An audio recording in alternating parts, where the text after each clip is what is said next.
When you walk up to the vehicle with the key, it has the full proximity system, and when it senses the key, it allows you access to the vehicle, but it doesn't turn on any interior or exterior lights automatically, other than this little light here on the handle. That's it, which is pretty cool. When you hit the unlock button, it turns on the headlights, the tail lights, and the interior lights. When you put the headlight switch in the off position, you still have these bright lights here in the front. There's no side markers and no tail lights on though. Now I have the parking lights on, and they're basically the same white lights, but they're just dimmer. Now these are the daytime running lights as well, and they have like an accent to them, but they're also functional. They're kind of neat. Turn the brightness down a little bit so you can see LEDs kind of stacked there on the sides. Pretty cool looking style. Now there's also an amber side marker here in the front. The tail lights are red and they wrap around to the side of the vehicle, and they kind of serve as a side marker, and they have a stylish design as well. Pretty cool looking. There's also a light that goes all the way across from one side to the other. Very distinct. And you can see those little stacked triangles here in the back as well. Tag light is also on now. Turn signal here on the front is amber in color, and it's pretty bright. It's really bright for its size, especially. It's kind of right in here, kind of tucked in there. There's also a turn signal indicator. This amber here on the side mirror is visible from the front, the side, and the back. And the turn signal back here is in this low position. It is amber in color, and it's a standard halogen bulb, so you can see it fading in and out. So that low position, having it amber is nice, but having that low position, I prefer it a little bit higher than that. And that's where the reverse lights are down there at the bottom as well. Now there is a third brake light at the top of the glass. So I turned the headlight switch to the off position again, so you can see there's quite a bit of light in front of the vehicle. So it's possible, I guess, somebody could actually have their headlights in the off position, think their headlights are on because they see light in front of the vehicle, but there's no side markers and there's no tail lights, you know, so that's kind of an issue there. So let's go ahead and put it on the headlights. So that's the low beams. You can see there's quite a bit of difference as far as the brightness there. And the low beams are right in here. So you can see we've been focusing in these lights right here, but the actual headlights are down in this area. And it's actually 2 projectors for your low beams, and then 2 projectors for the high beams.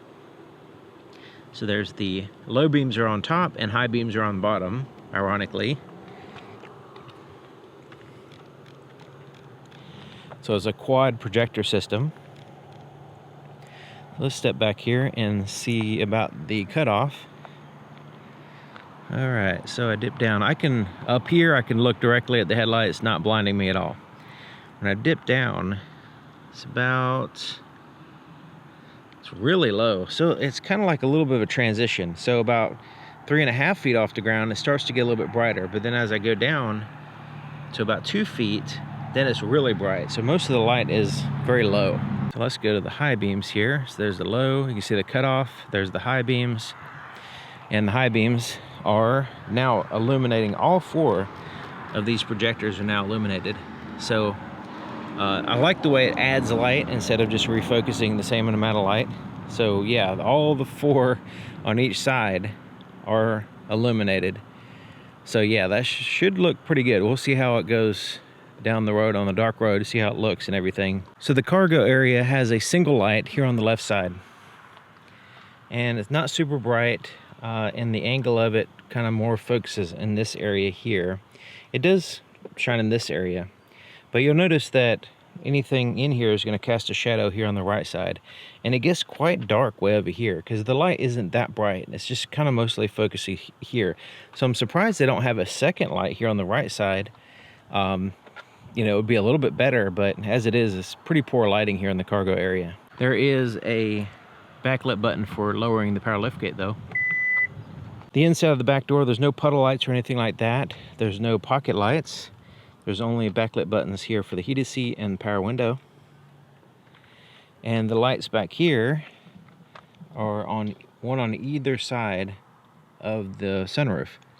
And since we have light interior, we can see really good. And also you can see in the floorboard fairly well. It's kind of getting in the floorboard, so pretty decent lighting here from these two lights separated. Wish the cargo light was like that. And then you have backlit USB ports down here. The driver's door, there's no puddle lights or anything like that. There is a pocket light that illuminates this pocket right here. You see that blue light that's right there? It turns off when you open the door for some reason, but it does have one. I'll show you that in a second. Then you have the backlit buttons here, but the side mirror adjustment is not backlit. Two presets for the power seat are both backlit. You have the buttons here,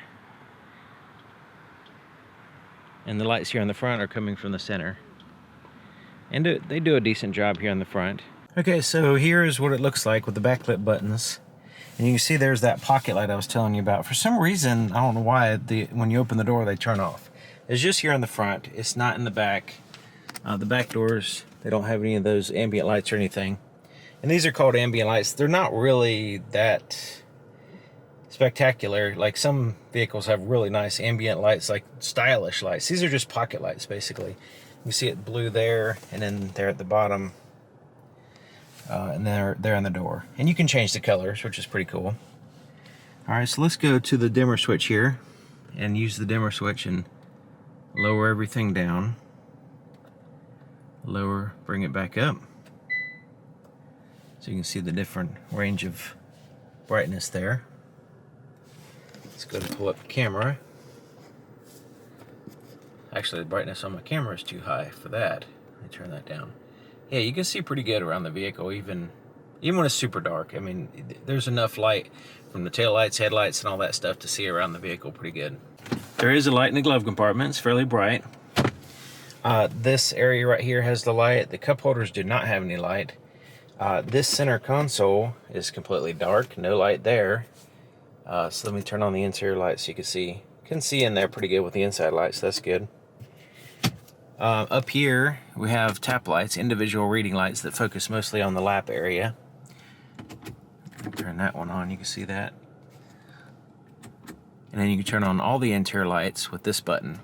But you notice the button is not backlit. The one button that you would only use when it's dark is not backlit for whatever reason. Moving on. And then it has this vanity mirror, and basically the mirror doesn't have a light by itself. Like it doesn't automatically turn the light on. You have to manually turn the light on. So there's the light right there. You can turn it on or off, but if you accidentally leave it on and flip this up, it'll turn it off.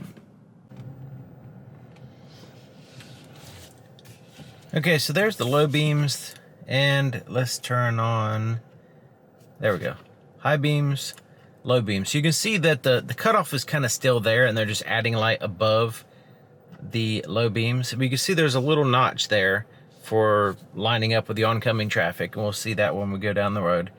So let's go ahead and put on automatic high beams for right this second, and because usually work in Hyundais.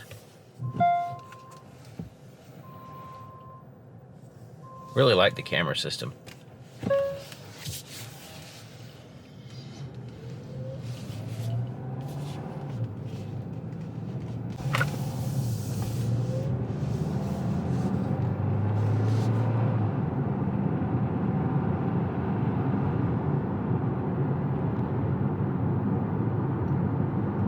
Okay, so it looks like that shadow is properly aligned. It seems like the cutoff might be a little high, but it's hard to tell right this second. Yeah, that shadow kind of lines up with the oncoming lane. It's a little bit in this lane sometimes though too.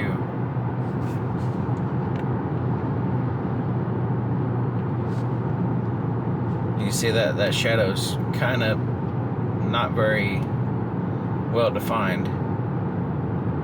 And that shadow is intended to, there's two things. One would be like if the road's wet, it tries to avoid glare on oncoming traffic. Another thing is just, you know, when you're bouncing up and down, and I mean, this vehicle is a little bouncy.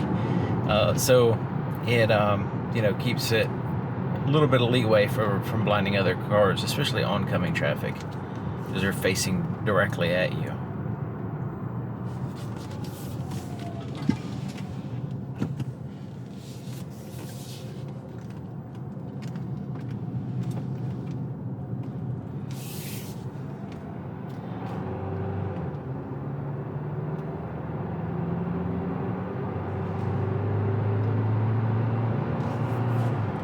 Okay, so there's the low beams. Hopefully it'll switch to high beams soon. Alright, there we go. Automatic high beams. Yeah. Alright, let's go here. Yeah, that was looking pretty good there for a second until that car came. Alright. So now we got the high beams back. Yeah, you can see pretty good. I mean, I can see the trees in the distance on the side of the roads really well. It does kind of fade. Most of the light is closer to the vehicle, and it does kind of fade a little bit, but it has a good spread of light with all 4 projectors, like 4 projectors on each side. It's doing pretty good at filling in everything in front of the vehicle. The distance and also on the sides of the road is just spectacular. It's really good on the sides, especially on the high beams. Yeah.